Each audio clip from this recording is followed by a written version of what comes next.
26 ವರ್ಷಗಳ ನಂಬಿಕೆ, ಲಕ್ಷಾಂತರ ಸಂತೋಷದ ಮದುವೆಗಳು. ಕನ್ನಡ ಮ್ಯಾಟ್ರಿಮನಿ ಡೌನ್ಲೋಡ್ ಮಾಡಿ. ಯಶವಂತಪುರದಲ್ಲಿ ಗಣಿಗಾರಿಕೆ ನಡೆಸುತ್ತಿದ್ದ ಸಂದರ್ಭದಲ್ಲಿ ಕರ್ನಾಟಕ ಮತ್ತು ಬಿಹಾರ ಮೂಲದ 8ಕ್ಕೂ ಹೆಚ್ಚು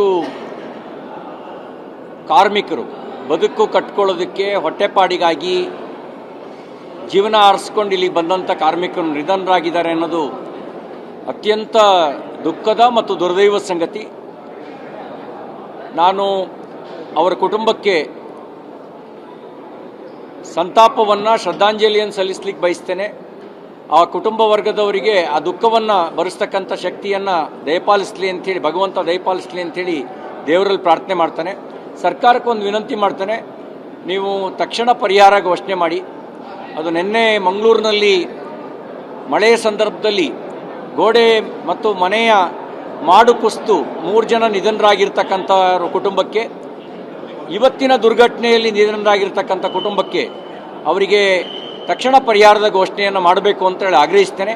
ಇದರ ಜೊತೆಗೆ ಗಣಿಗಾರಿಕೆ ನಡೆಯೋ ಸಂದರ್ಭದಲ್ಲಿ ಗಣಿಗಾರಿಕೆ ಈಗಾಗಲೇ ನಿಯಮಗಳನ್ನು ರೂಪಿಸಿದೆ. ಅದೇನೋ ವೈಲೇಷನ್ ಆಗಿದೆಯಾ ಅನ್ನೋದರ ಪರಿಶೀಲನೆ ಮಾಡಬೇಕು. ಉಳಿದ ಕಡೆಗಳಲ್ಲೂ ಇಂಥ ಅನಾಹುತಗಳಾಗದಂತೆ ತಡೆಯೋದಕ್ಕೆ ಅಗತ್ಯ ಇರುವಂಥ ಮುನ್ನೆಚ್ಚರಿಕೆ ಕ್ರಮವನ್ನು ಕೈಗೊಳ್ಳಬೇಕು ಅಂತ ನಾನು ಆಗ್ರಹಿಸ್ತೇನೆ.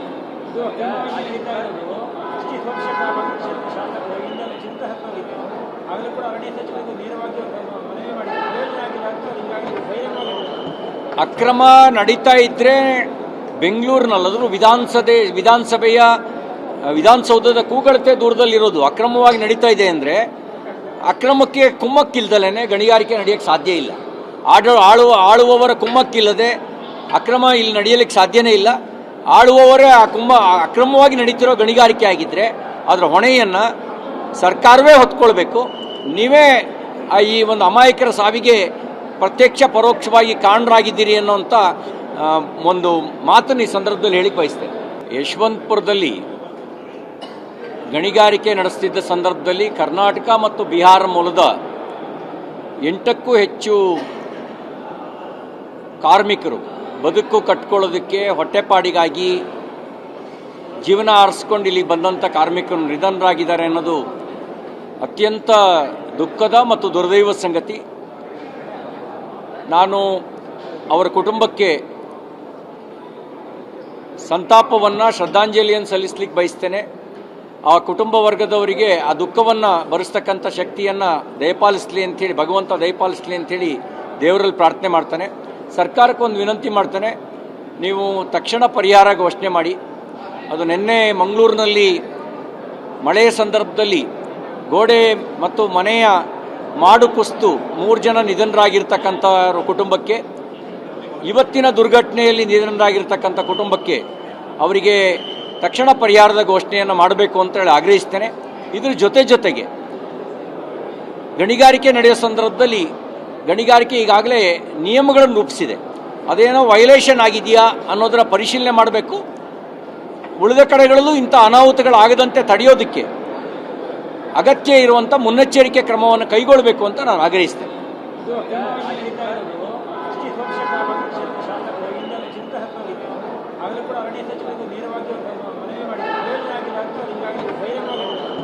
ಅಕ್ರಮ ನಡೀತಾ ಇದ್ದರೆ ಬೆಂಗಳೂರಿನಲ್ಲಾದರೂ ವಿಧಾನಸೌಧದ ಕೂಗಳತೆ ದೂರದಲ್ಲಿರೋದು ಅಕ್ರಮವಾಗಿ ನಡೀತಾ ಇದೆ ಅಂದರೆ, ಅಕ್ರಮಕ್ಕೆ ಕುಮ್ಮಕ್ಕಿಲ್ದಲೇ ಗಣಿಗಾರಿಕೆ ನಡೆಯೋಕ್ಕೆ ಸಾಧ್ಯ ಇಲ್ಲ. ಆಳುವವರ ಕುಮ್ಮಕ್ಕಿಲ್ಲದೆ ಅಕ್ರಮ ಇಲ್ಲಿ ನಡೆಯಲಿಕ್ಕೆ ಸಾಧ್ಯನೇ ಇಲ್ಲ. ಆಳುವವರೇ ಅಕ್ರಮವಾಗಿ ನಡೀತಿರೋ ಗಣಿಗಾರಿಕೆ ಆಗಿದ್ದರೆ ಅದರ ಹೊಣೆಯನ್ನು ಸರ್ಕಾರವೇ ಹೊತ್ಕೊಳ್ಬೇಕು. ನೀವೇ ಈ ಒಂದು ಅಮಾಯಕರ ಸಾವಿಗೆ ಪ್ರತ್ಯಕ್ಷ ಪರೋಕ್ಷವಾಗಿ ಕಾರಣರಾಗಿದ್ದೀರಿ ಅನ್ನೋಂಥ ಒಂದು ಮಾತನ್ನು ಈ ಸಂದರ್ಭದಲ್ಲಿ ಹೇಳಿಕ್ಕೆ ಬಯಸ್ತೇನೆ. 26 ವರ್ಷಗಳ ನಂಬಿಕೆ, ಲಕ್ಷಾಂತರ ಸಂತೋಷದ ಮದುವೆಗಳು. ಕನ್ನಡ ಮ್ಯಾಟ್ರಿಮನಿ ಡೌನ್ಲೋಡ್ ಮಾಡಿ.